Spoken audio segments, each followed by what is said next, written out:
हमारे YouTube channel पवित्र ज्ञान सागर को सब्सक्राइब करें और बेल आइकन को जरूर दबाएं। सत साई।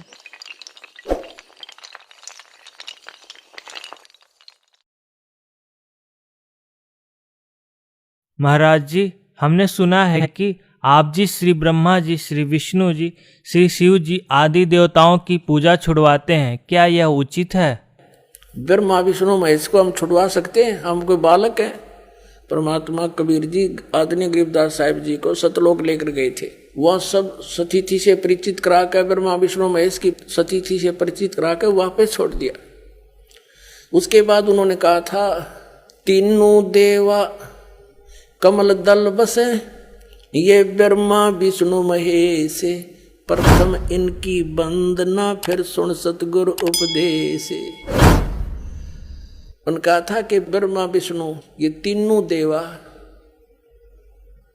कमल दल में बसते, हमारे कमलों में, इन दलों में अंदर रहते हैं, और प्रथम इनकी वंदना, ये मंत्र जो करते हैं हम इनकी साधना करते हैं, और फिर सुन सतगुरु उपदेश, सतगुरु के ज्ञान को सुनो और उसका पूरा कंप्लीट कोर्स लो, तब ये बात बनेगी।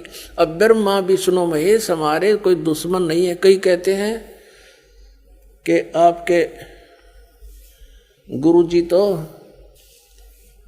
ब्रह्मा विष्णु महेश को छुड़वाते हैं। ब्रह्मा विष्णु महेश को हम छुड़वा सकते हैं? अब जैसे ऊर्ध्व मूलम अधः शाखम, ऊपर को जड़ वाला, नीचे को तीनों गुण रूपी शाखा वाला, उल्टा लटका हुआ संसार रूपी वृक्ष है। अब इसमें क्या है? ऊपर को जड़ता पूर्ण परमात्मा, नीचे को तीनों गुण रूपी संसार रूपी वृक्ष की शाखा है। तो क्या कोई शाखा को काट देगा बुद्धिमान व्यक्ति? पेड़ की शाखा को कोई काटने की कहेगा कि इसको तो फेंक दो काट के, फिर लटका के करेंगे बाकी का हम? तो कहने का भाव ये है कि जैसे परमात्मा कहा करते कि जैसे हमने भक्ति रूपी पौधा बीजना है और हम नर्सरी से कोई पौधा लाए, कैसे बीजेंगे? उसको गड्ढा खोदेंगे और उस गड्ढे में उसको जड़ों की तरफ से दबाकर मिट्टी में, फिर उस जड़ों की मूल की सिंचाई करेंगे। तो मूल की यानी जड़ की पूजा करेंगे हम, तो वो पौधा पेड़ बनेगा, उसकी टहनियाँ बड़ी बड़ी हो जाएंगी, तीनों गुण रूपी शाखा। तो उन शाखाओं का फल लगेगा, और फल के लिए हम सारा प्रोसेस अपना कर रहे हैं, फल प्राप्ति के लिए हम कर रहे हैं। तो वो हमने तोड़ने नहीं होते, हमने ऐसे करना है, अपनी way of worship according to the spiritual करना है, शास्त्रों के अनुसार करना। देखना, ये समझ लो हम एक पौधा लाए तो ये है बुद्धिमता। जड़ों को गमले में यानी मिट्टी में डाला, दबा दिया और पूजा शुरू कर दी, सिंचाई। ये जड़ कबीर परमात्मा है इस संसार रूपी वृक्ष की। अब ये हमने जड़ों को पूजना है। इन ब्रह्मा विष्णु महेश की पूजा नहीं कर, हम क्या कर रहे हैं? ऐसे कर रहे हैं। ये बता, बालका वाला काम कर रखा हमने, हंसी नहीं आवे। हम ऐसी पूजा कर रहे हैं, उल्टा काम कर लिया हमने। ब्रह्मा विष्णु महेश को हम इष्ट रूप में पूज रहे हैं, गमले में ला दिए ब्रह्मा विष्णु महेश और ये पूजा कर रहे हैं। तो कोई क्या कहेगा? समझदार व्यक्ति ने कहा सीधा कर ले इसने, और वो लड़े, हट जा दूर, खबरदार तूने क्या कर दिया। अब देखो, जड़ छोड़ दी हमने, अब जड़ ऊपर रहेगी तो भक्ति रूपी पौधा सूख गया। ये यूजलेस है, ये शास्त्र विधि को त्याग कर शास्त्र विरुद्ध साधना है, ये उल्टा बीजा हुआ भक्ति रूपी पौधा। और हमने ऐसे करने को कहा, तो इसमें इसकी पूजा करेंगे भगवान कबीर साहब की, फिर हमारे शास्त्र अनुकूल कर्म बनेंगे। शास्त्र अनुकूल संस्कार होने से ये फल ब्रह्मा विष्णु महेश ने देना हमारे को, क्योंकि यहाँ के ये प्रधान है, इबिन का फल लगेंगे। अब इसका प्रमाण देते हैं। अपने आत्माओं परमात्मा ये कहा करते, तुम साधना ठीक करो और फिर आपको लाभ होगा पूरा। अब तुम साधना कर रहे हो उनकी जो आपको कुछ दे ही नहीं सकते। अब जैसे आप किसी फैक्ट्री मालिक की नौकरी कर रहे हो, तो नौकरी उसकी कर रहे हो, आपकी हाजिरी लगकर तनख्वाह बनकर कैशियर के पास आती है, अकाउंटेंट के पास आती है।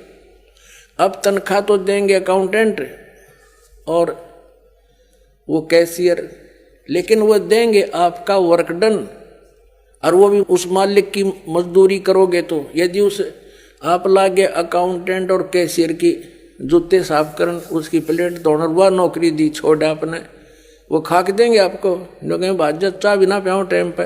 तो इसी प्रकार हमने पूजा तो करनी है, मजदूरी तो करनी, इष्ट रूप में तो पूजना परमपिता को, कबीर साहब को, और फिर उससे बनेंगे हमारे शास्त्र अनुकूल जितने भी शुभ संस्कार फिर देंगे। यही यहाँ पर जब तक आप यहाँ रहोगे तो यहाँ के ये प्रधान है, इन्होंने हमारा वर्क डन देना है, जैसा कर्म करेगा फल देगा भगवान, इनका ये आखिरी विधान था।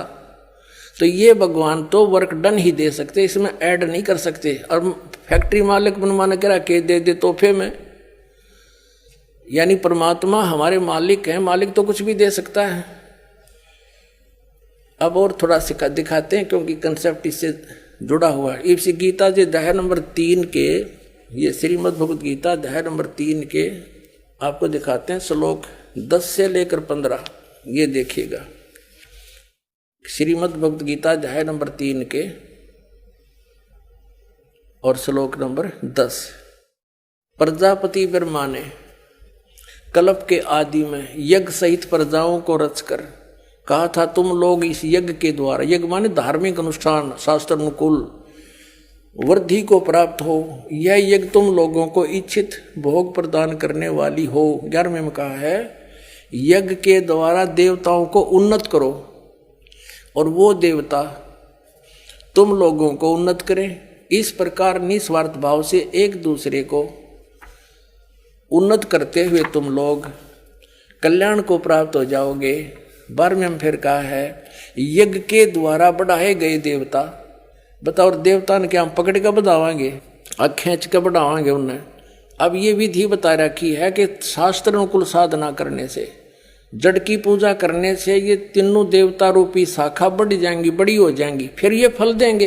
देखिए, यज्ञ के द्वारा शास्त्र अनुकूल साधना के द्वारा बढ़ाए हुए यानी बढ़े हुए देवता, ये तीनों शाखाएं तुम लोगों के बिना मांगे ही इच्छित भोग निश्चित देते रहेंगे।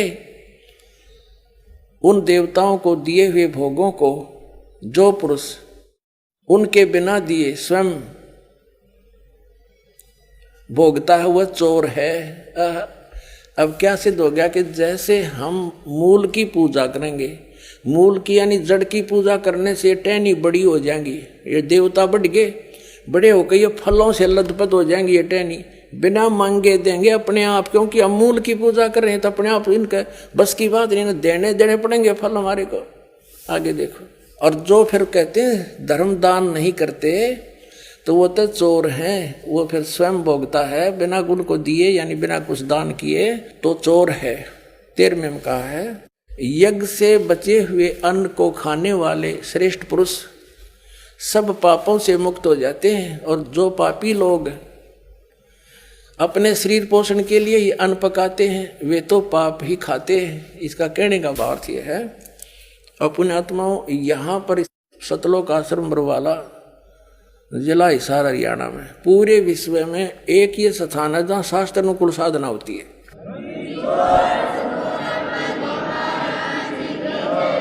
ये क्या बता रहे हैं, यज्ञ से बचे हुए अन्न को खाने वाले श्रेष्ठ पुरुष संत यानी अच्छी आत्मा तो सब पापों से मुक्त हो जाते हैं। हम सबसे पहले परमात्मा का भोग निकालते हैं, भोजन का भी, हलवे का प्रसाद बनकर आता है वो भी, उसको भगवान के भोग लगाकर फिर शेष अन्न को वितरित किया जाता है।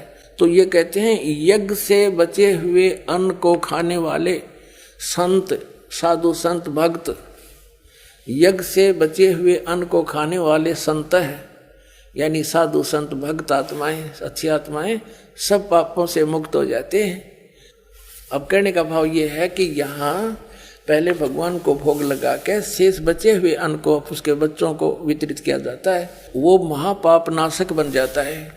तो यहाँ आओगे तो सारी साधना मिल लगी आपने, तो सब पापों से मुक्त आप होगे। ज्ञान सुनोगे, धर्म यज्ञ, ज्ञान यज्ञ, प्रणाम यज्ञ, सारी यज्ञ, सब साधना, पूरा ट्रीटमेंट दिया जाएगा।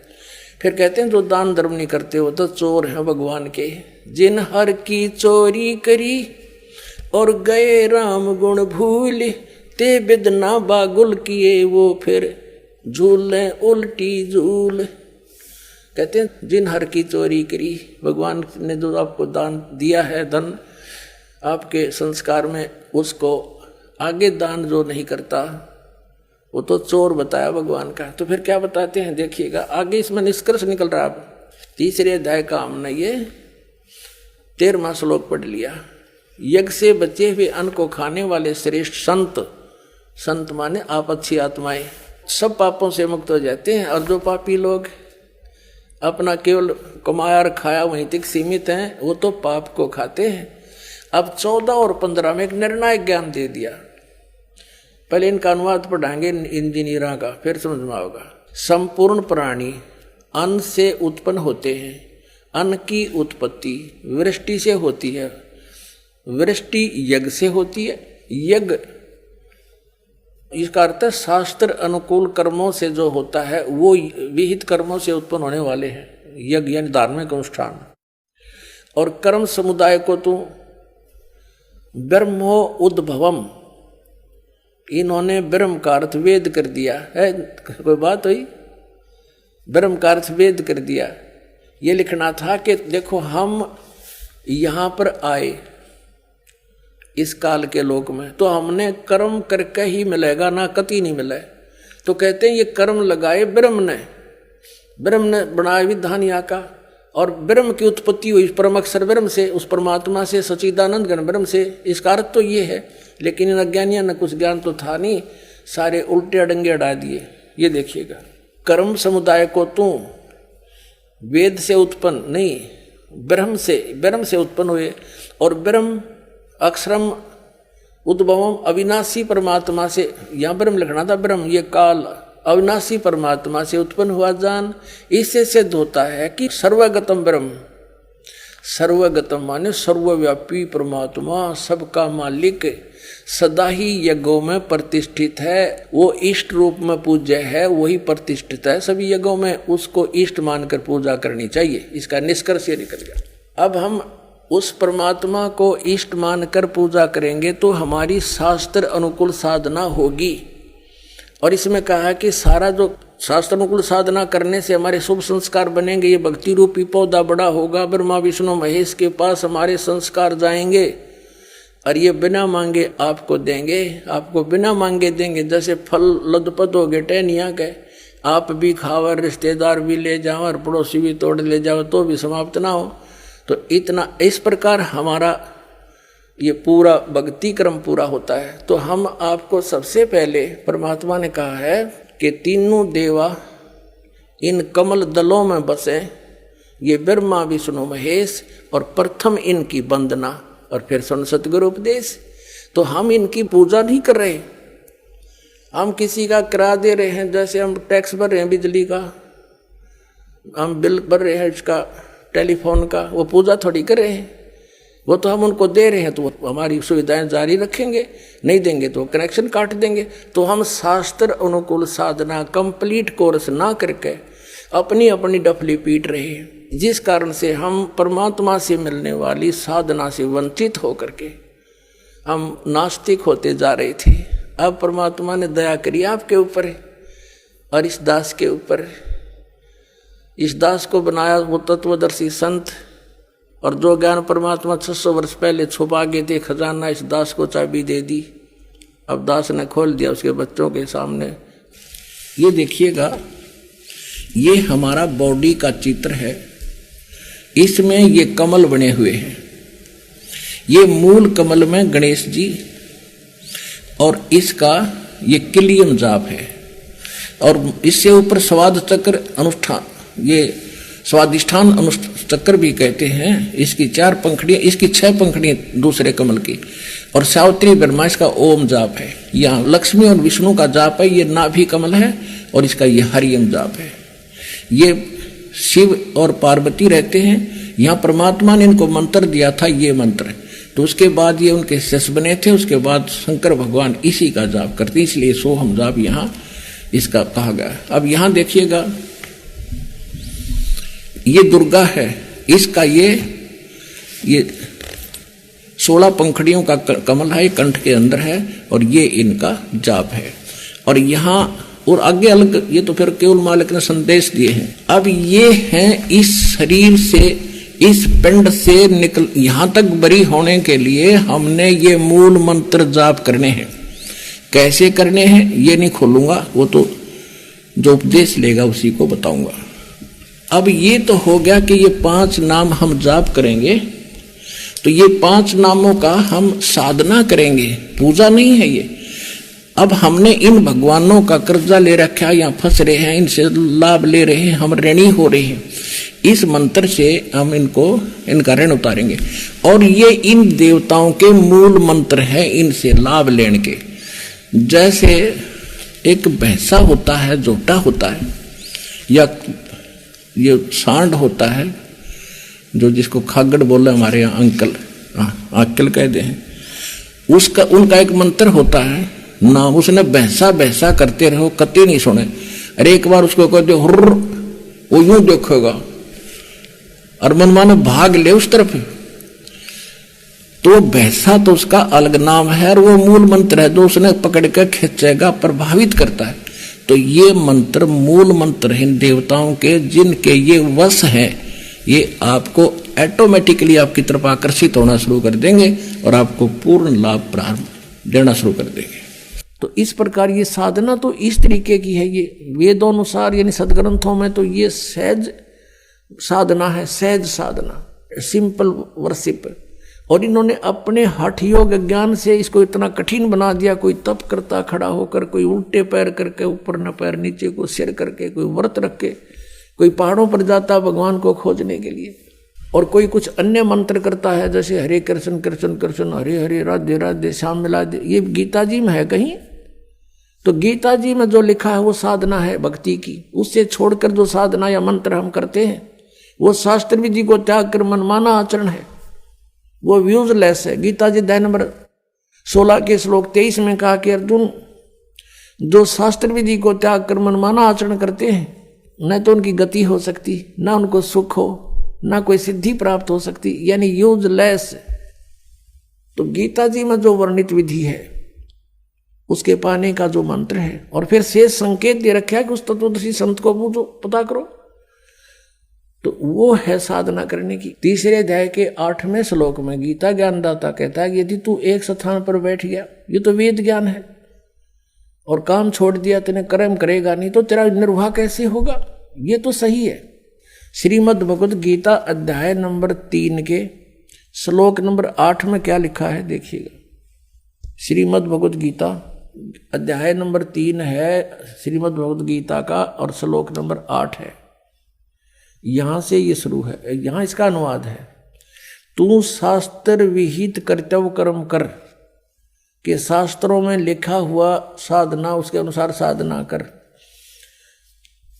क्योंकि कर्मों के न करने की अपेक्षा कर्म करना, कर्म ना करना यानी एकांत स्थान पर बैठ कर हठ योग करना की अपेक्षा कर्म करना ही श्रेष्ठ है। तथा कर्म न करने से तेरा निर्वाह, शरीर निर्वाह भी तो नहीं सिद्ध होगा। तेरा गुजारा कैसे होगा यदि तू एक स्थान पर बैठ गया? अपने आत्मा, अभी आपने जो 3 अध्याय का 8वां श्लोक देखा श्रीमद् भगवद गीता का, ये है वेद ज्ञान, क्योंकि ये यजुर्वेद अध्याय नंबर 40 के मंत्र नंबर 15 से मेल खाता है। 6 अध्याय के 16वें श्लोक में फिर ये भी कहा कि अर्जुन, यह योग न तो बहुत खाने वाले का और न बिल्कुल न खाने वाले का। बहुत खाना तो यूँ है पेट डडी पक्का खा ले, अंगड़ाई टूटे, भक्ति हो को ना। और बिल्कुल न खाना, व्रत रखना, व्रत रखना भी गीता में मना है। और ये व्रत रखवाओ एकादशी का, ये कहाँ से लाए? और न बहुत सहन करने वाले, सोने वाले का, और न अधिक जागने वाले का सिद्ध होता है। यानी 16वें में तो ये भी कंसेप्ट क्लियर कर दिया है कि व्रत रखना भी व्यर्थ है, और ये एकादशी का व्रत तो बहुत महत्वपूर्ण कर बताते हैं। तो ये लोक वेद है, दंत कथा है इनकी, वेद शास्त्र विधि रहित ज्ञान है, उसके करने से कुछ भी लाभ नहीं होगा। गीता जी अध्याय नंबर 16 के श्लोक नंबर 23 के अनुसार।